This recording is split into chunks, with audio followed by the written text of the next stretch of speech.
ইরানের ৩টি পরমাণু কেন্দ্র লক্ষ্য করে মার্কিন হামলার পর আবারও ইসরায়েলের ভূখণ্ড লক্ষ্য করে হামলা চালিয়েছে তেহরান। পাল্টা হামলা চালিয়েছে তেল আবিবও। ইরানের পররাষ্ট্রমন্ত্রী আব্বাস আরাকচি বলেছেন, পারমাণবিক স্থাপনায় হামলা চালিয়ে যুক্তরাষ্ট্র আন্তর্জাতিক আইন লঙ্ঘন করেছে। এ কারণে সার্বভৌমত্ব রক্ষায় সব ধরনের পদক্ষেপ নেয়ার হুঁশিয়ারি দিয়েছেন তিনি। এর আগে ইরান যুক্তরাষ্ট্রের হামলার জবাবে পাল্টা আক্রমণ চালালে পরিণতি ভয়াবহ হবে বলে হুঁশিয়ারি দেন প্রেসিডেন্ট ডোনাল্ড ট্রাম্প। সৃষ্টি ঘটকের প্রতিবেদন। 2 সপ্তাহ পার হওয়ার আগেই স্থানীয় সময় শনিবার রাতে মার্কিন বিমান হামলায় কেঁপে উঠল ইরানের ফোর্দো, নাতানজ ও ইস্পাহানে পরমাণু স্থাপনা।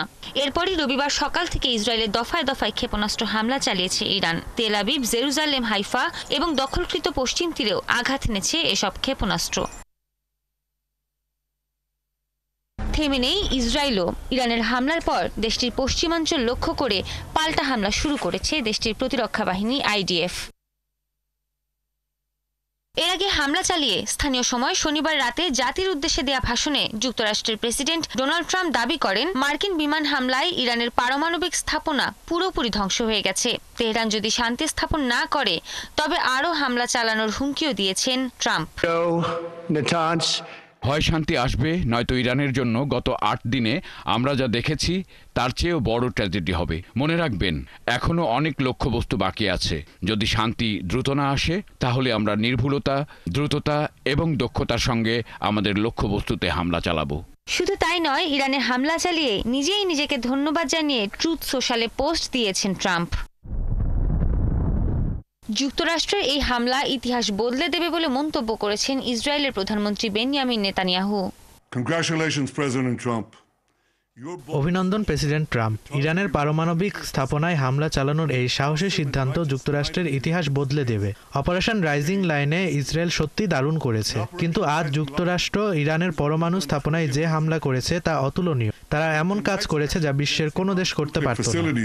তবে যুক্তরাষ্ট্র যেসব পারমাণবিক স্থাপনায় হামলা চালিয়েছে সেগুলোতে কোনো তেজস্ক্রিয় পদার্থ নেই বলে জানিয়েছে ইরানের রাষ্ট্রীয় গণমাধ্যম ইরনা নিউজ। এছাড়া এবার অঞ্চল জুড়ে মার্কিন নাগরিক ও সেনা ইরানের হামলার বৈধ লক্ষ্য বলেও হুঁশিয়ারি দেয়া হয়।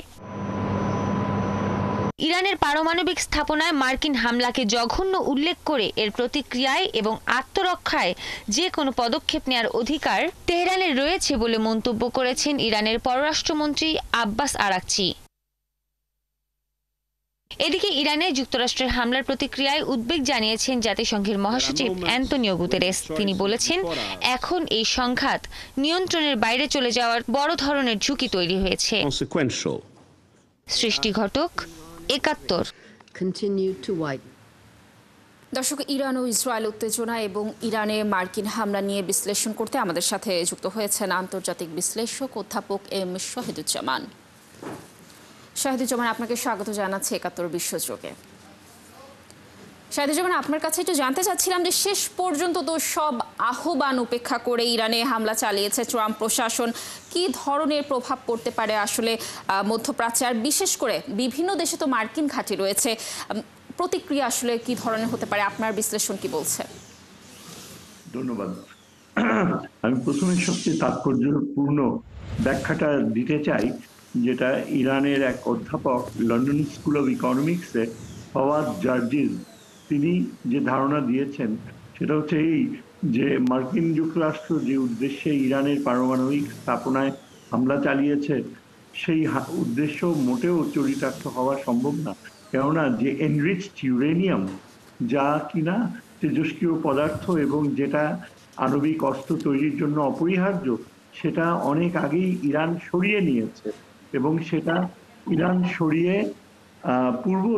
খুব সম্ভবত পূর্ব ইরানের কোনো লোকেশনে নিয়ে গিয়েছে, যা কিনা ইসরায়েল বা আমেরিকার পক্ষে রিচ করা খুবই দুরূহ ব্যাপার। আর যেখানে হামলা করেছে সেখানে আমরা জেনেছি যে তেজস্ক্রিয় প্রতিক্রিয়া ঘটেনি। খুব সম্ভবত ইরান অলরেডি এইসব স্পর্শকাতর রিঅ্যাক্টরগুলো টেম্পোরারিলি বন্ধ করে রেখেছে এবং কাজেই এখানে সুপার স্ট্রাকচার ড্যামেজ হওয়া ছাড়া খুব বেশি কোনো কার্যকর ক্ষতি করতে পারবে এরকম সম্ভাবনা খুব কম। অবভিয়াসলি ইসরায়েল এবং আমেরিকান প্রেসিডেন্ট মিলে, নেতানিয়াহু মিলে প্রচন্ড এগ্রেসিভ মিথ্যা প্রোপাগ্যান্ডা চালাচ্ছে যে একেবারে ইরানকে শেষ করে দিল। যা বা কার্যত হয়েছে তা হলো এই যে আমেরিকা নিজেকে প্রমাণ করেছে যে সে আন্তর্জাতিক আইনের চরম লঙ্ঘন করেছে, এবং এটা বিশ্বব্যাপী জাতিসংঘ সহ সমস্ত দেশই স্বীকার করবে যে ইরানকে আমেরিকা যেভাবে আক্রমণ করেছে এটা আন্তর্জাতিক আইন বহির্ভূত, এবং এটা এখন ইরানকে স্বাধীনতা দিচ্ছে যে নিজের সেলফ ডিফেন্স বা আত্মরক্ষামূলক ব্যবস্থা নিতে। খুব সম্ভবত ইরান কিন্তু পাল্টা প্রতিঘাত, যেটা সবাই মনে করছে যে হরমুজ প্রণালী বন্ধ করে দিবে কিংবা আমেরিকান ইনস্টলেশন গুলাতে ইরান আঘাত করবে, সেটা নাও ঘটতে পারে। কেননা ইরান জানে যে আমেরিকাকে আঘাত করার অর্থ এটাই দাঁড়াবে যে ইরান পাল্টা আক্রান্ত হওয়ার, আরো ভয়াবহ আক্রান্ত হওয়ার সম্ভাবনা ডেকে আনবে। বরং ইরান এখন একচ্ছত্রভাবে ইসরায়েলের উপরই ফোকাস করবে।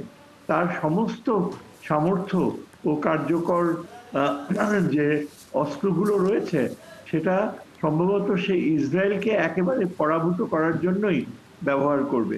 আর মার্কিন যুক্তরাষ্ট্র যতখানি হুমকি দিচ্ছে তার মোকাবেলা করার জন্য খুব সম্ভবত চীন বা রাশিয়া এগিয়ে আসতে পারে। ইরানের পক্ষে বর্তমানে এটা একটা প্রচন্ড সুযোগ সৃষ্টি করেছে। মেলবোর্ন ইউনিভার্সিটির এক প্রফেসর বলেছেন যে আগে ইরানের জাতিগোষ্ঠীগুলো বিভক্ত ছিল, এখন আজকে এই মার্কিন আক্রমণের ফলে সমস্ত ইরানিয়ান জাতিগোষ্ঠী একত্রিত হয়ে গেছে।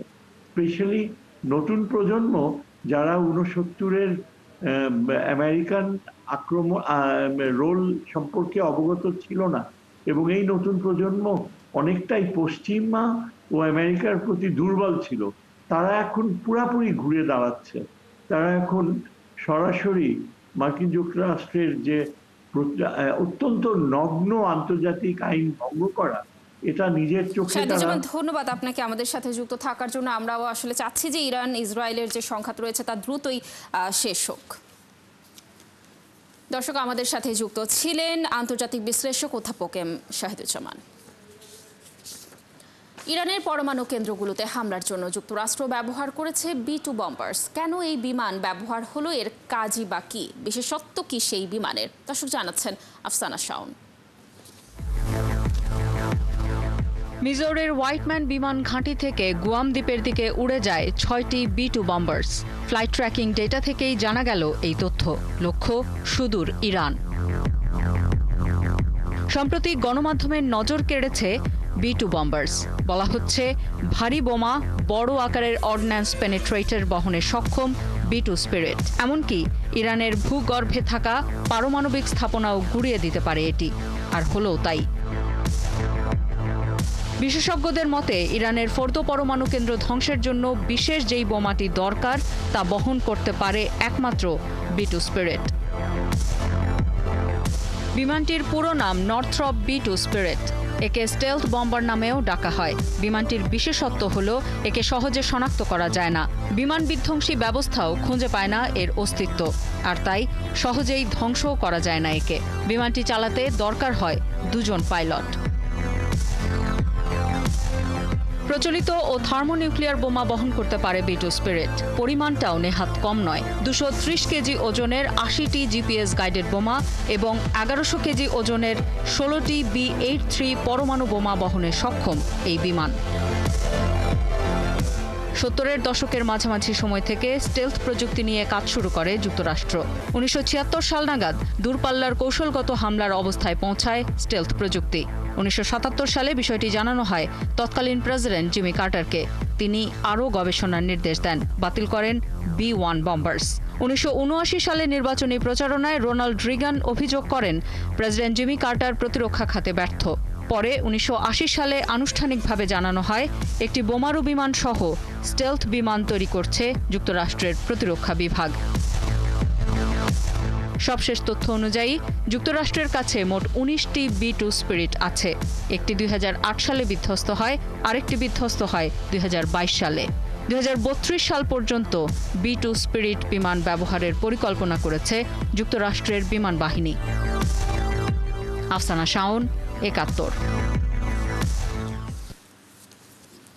ইরানের পারমাণবিক স্থাপনাগুলোর ওপর যুক্তরাষ্ট্রের বিমান হামলার তথ্য আনুষ্ঠানিকভাবে নিশ্চিত করেছে তেহরান। শনিবার স্থানীয় সময় রাতে যুক্তরাষ্ট্রের বিমান হামলায় ফোর্দো, নাতাঞ্জ ও ইস্পাহান এই 3টি পরমাণু স্থাপনা লক্ষ্যবস্তু ছিল বলে জানান প্রেসিডেন্ট ডোনাল্ড ট্রাম্প। এগুলো ইরানের পারমাণবিক কর্মসূচির মূল কেন্দ্রবিন্দু, যেগুলোর ওপর আগেও ইসরায়েল হামলা চালিয়েছিল। এসব পরমাণু স্থাপনার বিস্তারিত জানাচ্ছেন শারমিন শ্রাবণী। ইরানের অন্যতম গুরুত্বপূর্ণ পারমাণবিক কেন্দ্র ফোর্দো। দেশটির পবিত্র কোম শহরের কাছে নির্মিত এই স্থাপনাটি পাহাড়ের নিচে অনেক গোপনে ও সুরক্ষিত উপায়ে তৈরি করা হয়েছে, যা 2009 সালে বিশ্বের নজরে আসে। তারপর থেকে প্ল্যান্টটি নিয়ে আন্তর্জাতিক পর্যায়ে উদ্বেগ দেখা দেয়। এই কেন্দ্রে ইউরেনিয়াম সমৃদ্ধ করা হয়। এর প্রধান হলগুলো আনুমানিক 80 থেকে 90 মিটার মাটির নিচে অবস্থিত। ধারণা করা হয় যে কোনো বিমান হামলা থেকে এটি নিরাপদ। এর ফলে আকাশ থেকে এই স্থাপনাটি ধ্বংস করা প্রায় অসম্ভব কাজ। নাতাঞ্জ নিউক্লিয়ার ইরানের পারমাণবিক স্থাপনাগুলির মধ্যে একটি। যুক্তরাষ্ট্রভিত্তিক সংগঠন নিউক্লিয়ার ট্রেড ইনিশিয়েটিভ NTI এর তথ্য অনুযায়ী নাতাঞ্জে 6টি ভূ উপরিস্থ ভবন এবং 3টি ভূগর্ভস্থ স্থাপনা রয়েছে। এর মধ্যে 2টি স্থাপনায় 50,000 সেন্ট্রিফিউজ রাখার ক্ষমতা রয়েছে। এই পারমাণবিক কেন্দ্রের অস্তিত্ব প্রথম 2002 সালে ইরানের পিপলস মুজাহিদিন অর্গানাইজেশন কর্তৃক উন্মোচিত হয়। এই কেন্দ্র 2003 সাল থেকে চালু রয়েছে। ইরান এখানে 60% পর্যন্ত বিশুদ্ধ ইউরেনিয়াম সমৃদ্ধ করেছিল বলে আন্তর্জাতিক পারমাণবিক শক্তি সংস্থা জানিয়েছে। জানিয়ে রাখি, অস্ত্র তৈরির উপযোগী ইউরেনিয়ামকে 90% পর্যন্ত সমৃদ্ধ করতে হয়। 2025 সালের জুন মাসে ইরান ও ইসরায়েলের পাল্টাপাল্টি হামলার সময় IDF ব্যাপকভাবে এখানে হামলা চালায়। আন্তর্জাতিক পরমাণু শক্তি সংস্থা জানিয়েছিল, হামলার সময় উপরের স্থল স্থাপনাটি আংশিকভাবে ধ্বংস হয়ে গেছে বলে জানা গেছে। ইস্পাহান ইরানের মধ্যাঞ্চলে অবস্থিত। এটি দেশের সবচেয়ে বড় পারমাণবিক গবেষণা কমপ্লেক্স। এই স্থাপনা চীনের সহায়তায় নির্মাণ করা হয়, আর এটি চালু হয় 1984 সালে। NTI জানায়, ইস্পাহানে প্রায় 3000 বিজ্ঞানী কাজ করেন। একে ইরানের পারমাণবিক কর্মসূচির কেন্দ্রস্থল বলে ধারণা করা হয়। এই কেন্দ্রে চীনের সরবরাহ করা 3টি ছোট গবেষণা চুল্লি চালু রয়েছে। সেই সঙ্গে এখানে একটি কনভার্সন ফ্যাসিলিটি অর্থাৎ পরিবর্তন কেন্দ্র, একটি জ্বালানি উৎপাদন কেন্দ্র, একটি জিরকোনিয়াম ক্ল্যাডিং কারখানা এবং আরও কিছু প্রযুক্তি স্থাপনা ও গবেষণাগার রয়েছে বলে জানিয়েছে NTI। ইরানের এই 3 গুরুত্বপূর্ণ পরমাণু স্থাপনাতে ইসরায়েলি প্রধানমন্ত্রী বেনিয়ামিন নেতানিয়াহুর আহ্বানে সাড়া দিয়ে হামলা চালিয়েছে ট্রাম্প প্রশাসন। শারমিন শ্রাবণী, 71। যুক্তরাষ্ট্র ইরানের 3টি পারমাণবিক স্থাপনায় হামলার পর নিন্দা জানিয়েছে কিউবা, চিলি, মেক্সিকো ও ভেনেজুয়েলা। প্রতিক্রিয়া এসেছে ল্যাটিন আমেরিকা থেকেও। তবে এই হামলাকে স্বাগত জানিয়েছে যুক্তরাজ্য। কিউবার রাষ্ট্রপতি মিগুয়েল দিয়াজ ক্যানেল হামলার তীব্র নিন্দা জানিয়ে বলেন, এটি জাতিসংঘের সনদের গুরুতর লঙ্ঘন। চিলির রাষ্ট্রপতি গ্যাব্রিয়েল বোরিকে হামলাকে অবৈধ দাবি করেছেন। এদিকে মেক্সিকো সংলাপের আহ্বান জানায়। হামলার নিন্দা জানিয়েছে ভেনেজুয়েলাও। টেলিগ্রামে এক বিবৃতিতে ভেনেজুয়েলার পররাষ্ট্রমন্ত্রী ইভান গিল মার্কিন সামরিক বাহিনী কর্তৃক পরিচালিত বোমা হামলার দৃঢ় এবং স্পষ্টভাবে নিন্দা জানান।